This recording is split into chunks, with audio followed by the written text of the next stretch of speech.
সুপ্রিয় দর্শক, আসসালামু আলাইকুম। আমি ডাক্তার মোহাম্মদ মারুফুল হাসান। আমি রক্তরোগ মেডিসিন, থ্যালাসেমিয়া, ব্লাড ক্যান্সার বিশেষজ্ঞ। কর্মরত আছি রেজিস্টার হেমাটোলজি বিভাগ, রাজশাহী মেডিকেল কলেজ হাসপাতাল এবং চেম্বার পপুলার ডায়াগনোসিস সেন্টার, ভবন 1, রুম নম্বর 706, রাজশাহী। আমরা আজকে খুবই ইম্পর্টেন্ট একটা জিনিস নিয়ে আলোচনা করব, যে প্লেটলেট কমে যাওয়া। তো প্লেটলেট কমে যাওয়া, প্রথমে আমরা সাধারণত যে কোনো সমস্যার ক্ষেত্রে আমাদের শারীরিক অসুস্থতার জন্য আমরা প্রথমে যে টেস্টটা করে থাকি সেটা হচ্ছে সিবিসি বা কমপ্লিট ব্লাড কাউন্ট। তো এই কমপ্লিট ব্লাড কাউন্ট করার উদ্দেশ্য হচ্ছে রক্তের যে উপাদানগুলো আছে সবই কিন্তু এখানে চলে আসে। এর মধ্যে রক্তের ইম্পর্টেন্ট একটা উপাদান হচ্ছে প্লেটলেট, যেটা কিনা রক্ত জমাট বাঁধাতে সাহায্য করে। তো অনেক সময় আমরা ইনসিডেন্টাল যে শারীরিক অসুস্থতার জন্য এই পরীক্ষা করার পরে আমরা অনেক সময় দেখতে পাই যে প্লেটলেট কাউন্ট কমে গেছে।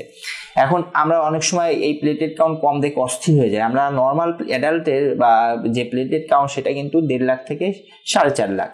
তো সাধারণত দেখা যাচ্ছে যে আমরা 1 লাখ পর্যন্ত সেটাকে আমরা নর্মাল হিসেবে গণ্য করি। 1 লাখের নিচে আসলে সেটাকে আমরা থ্রোম্বোসাইটোপেনিয়া বা সেটাকে আমরা একটা কজ আছে বা কোনো কারণে কমে গেছে সেভাবে কনসিডারেশনে আমরা আর কি আনি, যদি 1 লাখের নিচে কমে যায়। তো অনেকে আমরা এই প্লেটলেট কম দেখে অনেক সময় অস্থির হয়ে যায়।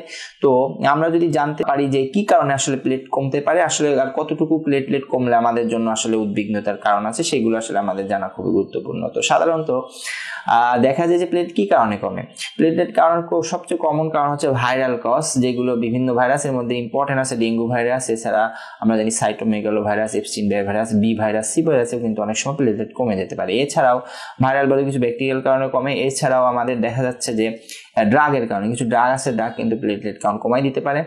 এছাড়াও আমাদের যে কারণগুলো আছে, কিছু অটোইমিউন ডিজিজ, সেকেন্ডারি অটোইমিউন কিছু ডিজিজ আছে, এসএলই, অন্যান্য ডিজিজ। এছাড়াও দেখা যায় যে ইমিউন থ্রোম্বোসাইটোপিক পারপুরা বলে একটা আছে, যেটা প্রাইমারি কারণেও কিন্তু প্লেটলেট কাউন্ট কমতে পারে। তাছাড়া যদি বোন ম্যারোতে কোনো সাপ্রেশন হয়, অর্থাৎ বোন ম্যারোতে যদি স্বাভাবিক কেমোথেরাপির পর প্লেটলেট কমতে পারে। এছাড়াও দেখা যাচ্ছে যে পেশেন্টের ইনফেকশন যেটা কিনা বোন ম্যারোতে সাপ্রেশন করছে সেটাও প্লেটলেট কমাতে পারে।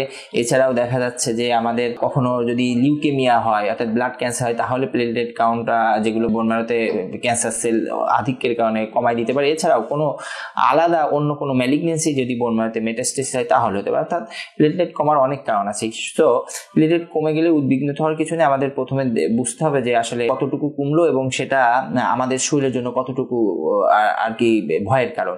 তো সাধারণত আমি প্রথমেই বললাম যে 1 লাখের উপরে প্লেটলেট থাকলে আসলে অত দুশ্চিন্তার কিছু নেই, এবং সাধারণত যদি কিনা 1 লাখের নিচে নেমে যায় তারপরে আমরা সেটা চিন্তা করি যে কি কারণে কমতে পারে।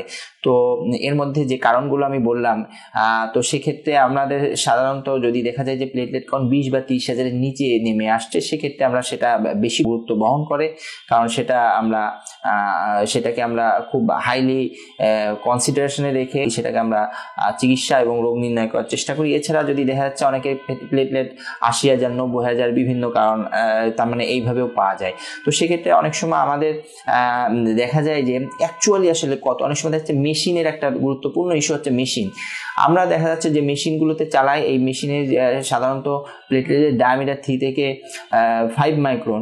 তো এর বেশি হলে, বড় বড় প্লেটলেট হলে মেশিন কিন্তু কাউন্ট করতে পারে না, যার কারণে অনেক সময় ফলস ভাবে আর কি প্লেটলেট কাউন্ট হয়। তো প্লেটলেট কম পাইলেই যারা রক্ত বিশেষজ্ঞ আছে তারা আমরা অ্যাকচুয়ালি আগে দেখি যে অ্যাকচুয়ালি তার প্লেটলেট কম আছে কিনা। অনেক সময় ক্লাম্প তৈরি হয়ে থাকে, যার কারণে মেশিন সেটাকে কাউন্ট করতে পারে না, যার কারণে কম দেখায়। তো যদি দেখা যায় সেটা অ্যাকচুয়ালি কম, অনেক সময় দেখা যাচ্ছে আমরা যখন রিভিউ করি দেখা যাচ্ছে না প্লেটলেট ভালো আছে, তো সেক্ষেত্রে আপনার দেখা যাচ্ছে অযথা টেনশনটা কিন্তু লাঘব হয়ে গেল।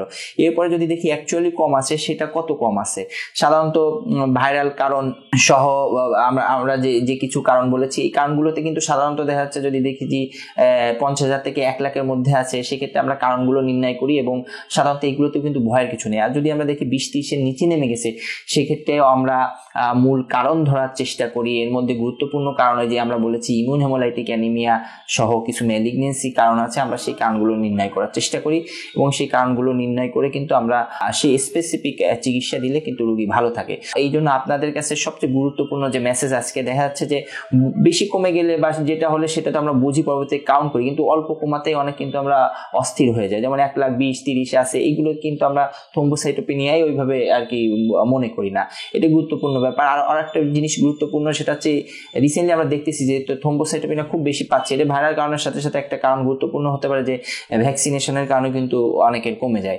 আমাদের কাছে মেইন হচ্ছে আমরা ট্রিটমেন্ট দিব কি দিব না এটা কিন্তু গুরুত্বপূর্ণ। যে প্লেটলেট কম পাইলাম আমরা অযথা দেখা যাচ্ছে অনেক সময় দেখা যাচ্ছে সাদা ব্লাড অর্থাৎ প্লেটলেট কনসেন্ট্রেট বা অ্যাফেটিক প্লেটলেট আমরা দিয়ে দিই। আবার দেখা যাচ্ছে অনেক ক্ষেত্রে দামি দেখা যাচ্ছে যে ওষুধগুলো আছে এলট্রম্বোপ্যাক সহ কিছু দামি ওষুধ আছে সেগুলো কিন্তু অনেকে ভুল করে ব্যবহার করে ফেলি। কিন্তু আমাকে বুঝতে হবে যে কখন আমি ওষুধ দিব কি দেবো না, এটা কিন্তু খুবই গুরুত্বপূর্ণ। তো আমরা এই জন্য এই ধরনের প্লেটলেট কম পাইলে অবশ্যই আমি মনে করি যে আপনারা রক্তরোগ বিশেষজ্ঞের পরামর্শ নেবেন। তাহলে উনি এক্সাক্ট কারণটা যখন নির্ণয় করতে পারবে তখন, এবং প্লেটলেট কাউন্টটা এক্সাক্ট কাউন্ট যখন নির্ণয় করতে পারবে, কারণ যখন নির্ণয় করতে পারবে, সে কিন্তু আপনাকে ডিসিশন দিতে পারে আসলে ওই সময় আপনার ওষুধ দরকার নাকি শুধু ফলো আপে এনাফ। শুধু ফলো আপে এনাফ হলে ফলো আপে হয়ে গেল, আর যদি কখনো ওষুধ লাগে তাহলে কিন্তু সেক্ষেত্রে সে ওষুধ দিল। তো আসুন আমরা এই প্লেটলেট নিয়ে সচেতন হই, অযথা আমরা দুশ্চিন্তা না করি, বিশেষ করে লাখের উপরে প্লেটলেট থাকলে এটা নিয়ে আমরা একদম অরিড না হই। আর আমরা তারপরেও আমরা রক্তরোগ বিশেষজ্ঞের পরামর্শ নিই, এক্সাক্ট প্লেটলেট কাউন্ট আমার কত সেটা জানি, এবং কি কারণে কমতে পারে, যতগুলো কারণ বললাম সেটা কোনটার মধ্যে আমি পড়তেছি, এবং আমার ট্রিটমেন্ট ওই সময় লাগবে কি লাগবে না, নাকি আমি ওয়েট করতে পারবো। তো সেই জিনিসটাও গুরুত্বপূর্ণ। এরপরে যদি ট্রিটমেন্ট লাগেও তা আসলে ট্রিটমেন্টে আশা করি ম্যাক্সিমাম রোগী আমরা সবাই ভালো থাকতে পারবো, সুস্থ থাকতে পারবো প্রপার ট্রিটমেন্ট নিয়ে। তো সবাই সচেতন হই, প্লেটলেট নিয়ে অযথা উদ্বিগ্ন না হয়, এই আশা ব্যক্ত করে আমি শেষ করছি। আসসালামু আলাইকুম রহমতুল্লাহ।